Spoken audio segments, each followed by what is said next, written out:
Hi, thank you for teaching our Hevruta. This week's Torah portion is a double portion called Tazria Metzora. It's on pages 73 to 75 of the Our Hevruta booklet. And it actually talks about something called Tzara'at, which is mistakenly translated in many different Bibles and Torahs as leprosy. We know it's not actually leprosy because the same word, Tzara'at, is said to spread to clothing and to the walls of our homes. So it's probably more likely a kind of fungus or a mold. So the Torah portion focuses on this. It's really interesting because you would think that, first of all, I will say that when a bar mitzvah student gets this Torah portion, they think, oh, this is terrible. It's mold and fungus. Who wants to talk about that? I wish I had Noah and Abraham and, exciting stories. But what's interesting is that our holy book takes the time to talk about what happens when you have a sickness or when your home is ill in some way, when there's a plague upon your house.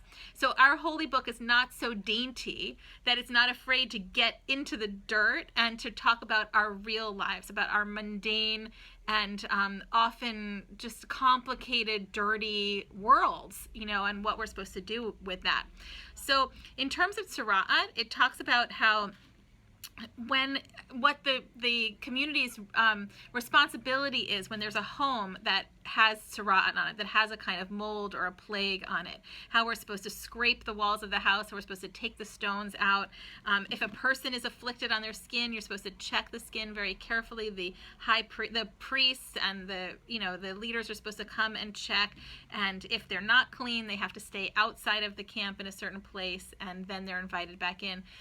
But all of it, if to really talk about it, all of it is really about how a community cares for its most vulnerable members. So when somebody is sick, when something has happened, what is the community's responsibility? So you might ask the kids, what's an example of something that might be happening in someone's home where they might need help? It could be financial, it could be relational, it could be learning disabilities, it could be that people are fighting, it could be that someone has a food allergy, it could be that somebody's sick, it could be that someone's hiding a secret. What are the things that make a household unwell, and how can the community come in to help them? What are the ways that we might help? Usually we tend to keep things that are difficult to ourselves. Families don't say, oh, my whole family was fighting. They hide that. But maybe we shouldn't. Maybe we should invite more advice and more support. So with the idea of Tzara'at, the rabbis say that Tzara'at is a punishment for evil talk. That's a whole other theological question about whether we're punished physically for doing things. We don't really believe that because we know that bad things happen to very good people, and so we can't say that they were guilty of something. But the rabbis do connect Tzara'at to gossip or speaking badly about other people.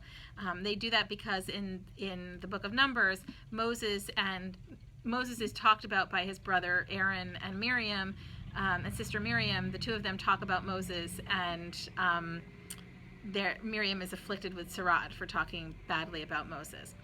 Anyway, so under the Gems of Torah section, it says, evil talk is like an arrow. A person who unsheaths a sword can regret his intention and return the sword to the sheath.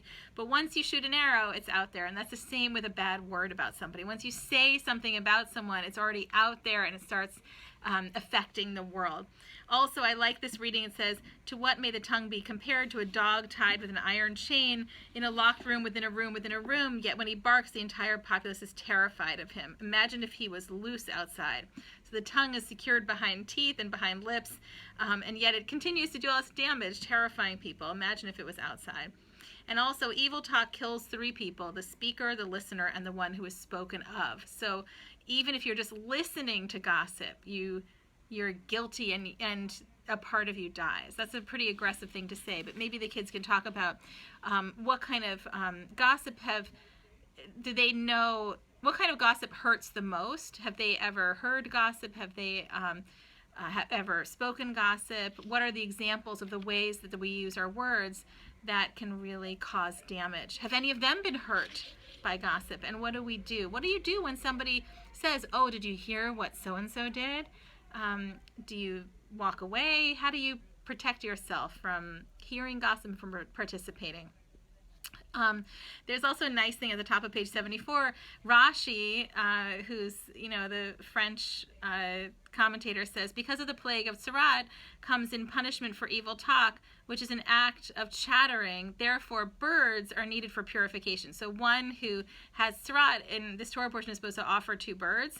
And why birds? Because they chatter continuously with a twittering sound. And I love the word that he uses, the word twitter. That, he's from hundreds of years ago, and he's talking about the twittering. And so how is Twitter today damaging? How is social media a different form of gossip? And what should we do about that? The next section talks about our bodies and taking care of our bodies, and that's a really significant thing to talk about with these kids. There's a Jewish idea that our bodies are lent to us. So if somebody lends you their toy, you play with it differently than if it's your toy. You might be more gentle with it because you're afraid of breaking it. And so similarly, our bodies are lent to us from God, and so we have a responsibility to take care of these bodies because they're precious and they really belong to God, not to us. So that's an interesting idea. There's in this section it says, don't get into the habit of taking drugs, don't leap over a sewer, don't have your teeth pulled. The dentistry must have been very different in those days. And don't provoke serpents. Those are all really good advice. What is some advice that someone might take today? What would they add to that list of things to protect your bodies? What are some of the things that pose threats to their bodies today that we need to be careful of? So these are just some of the thoughts in this week's Torah portion, and I'm sure there are many more. And I wish you a really great conversation. Thank you.